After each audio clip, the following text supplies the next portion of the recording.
حبيبي محمد لكم أشتاق رؤيا حبيبي محمد شفيعي كيف أنسى أتوق ليوم به أسمو وألقى لرؤيا منام أرى فيها محيا حبيبي محمد لكم أشتاق رؤيا حبيبي محمد.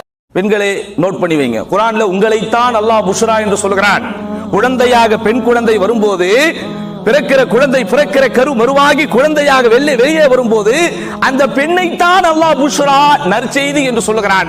ஆனா எங்கேயும் அல்லாஹ் புஷ்ரா நற்செய்தி என்று சொல்லவே இல்லை. அப்புறம் எப்படி நீங்க பெண்ணை விட உயர்ந்தவங்க? அடுத்து அந்த பெண் குழந்தை என்கிற ஸ்தானத்தை தாண்டி மகளாக அல்லது ஒரு சகோதரியாக வளர்ந்து வருகிறாள்.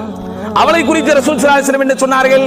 யாருக்கு 2 பெண் பிள்ளைகளோ அல்லது யாருக்கு 3 பெண் பிள்ளைகளோ அல்லது யாருக்கு 2 சகோதரிகளோ அல்லது யாருக்கு 3 சகோதரிகளோ இருந்து அவர்களை நல்லொழுக்க கல்வியை கொடுத்து சிறந்த முறையில் அவர்களுக்கு திருமணமும் செய்து வைத்தால் அவர்கள் இவர்களை நரகத்திலிருந்து பாதுகாக்கிற கேடயமாக இருப்பார்கள். எங்கேயாவது ஹதீஸ்ல யாருக்கு 2 ஆண் குழந்தைகள் இருக்கிறதோ, யாருக்கு 2 ஆண் சகோதரர்கள் இருக்கிறார்களோ வருதாங்க?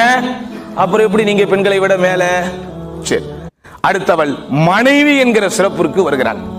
அங்க இஸ்லாம் என்ன சொல்லுது? அத்துன்யா குல்லுஹா மதாஉன் வ கைரு மதாஇத் துன்யா அஸ்ஸௌஜத்துஸ் ஸாலிஹா. உலகத்தில் இறைவன் படைத்திருப்பது எல்லாமே இன்ப பொருட்கள் தான், அனுபவிப்பதற்குரியவையாக. உலகத்தில் இறைவன் எதையெல்லாம் அருட்கொடைகளாக படைத்திருக்கிறானோ அவைகள் அனைத்துமே இன்ப பொருட்கள் தான். இந்த உலகத்தின் அருட்கொடைகளிலேயே, இந்த உலகத்தின் ஆனந்தங்களிலேயே, இந்த உலகத்தின் மகிழ்ச்சிகளிலேயே, இந்த உலகத்தின் இன்ப பொருட்களிலேயே ஆக சிறந்தது அல் மர்அத்து ஸாலிஹா, சாலிஹான மனைவி என்றுதான் சொன்னார்களே தவிர எந்த ஹதீஸிலும் இல்லை சாலிஹான கணவன். இருக்கா? இவ்வளவு நாள் பயான் கேட்கிறீங்களே, எங்கேயா இந்த ஹதீஸ் கேட்டிருக்கிறீங்களா? எந்த ஹதீஸ்? உலகத்திலே இருக்கக்கூடிய அருட்கொடைகளிலேயே சிறந்தது சாலிஹான கணவன் தான். எதா ஹதீஸ்ல இருக்குதாங்க? இருக்குதா? இல்ல. ஆனா எப்படி இருக்கு? சாலிஹான மனைவிக்கு இருக்கு.